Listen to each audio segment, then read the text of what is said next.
seems I feel somewhat like a phony, however, being here because I've never really thought of myself as a writer. And indeed, for many years, publishers came to me and they would say, "Would you write a book?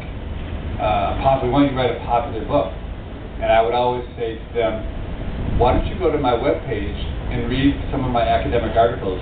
And if you still want me to write a popular book after you've read those articles, come back." And none of them ever came back, which is an indication of my talent as a writer.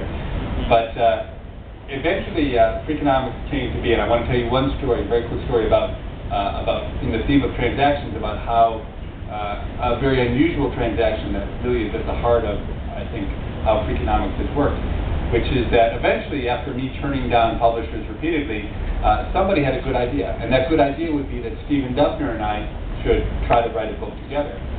He had come out and interviewed me for the New York Times and wrote a piece about me that really had created an almost completely fictitious persona of me, which I've managed to milk very effectively over the last 5 or 6 years.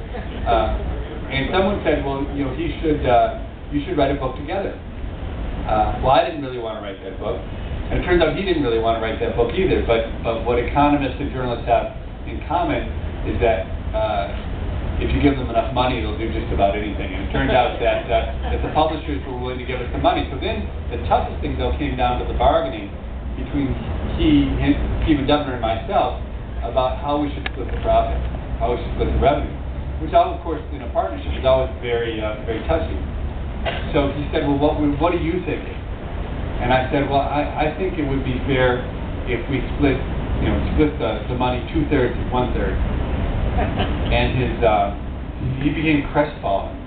He looked very sad. He said, "Well, I've thought about it, and I'm really not willing to write the book unless I get at least 40%.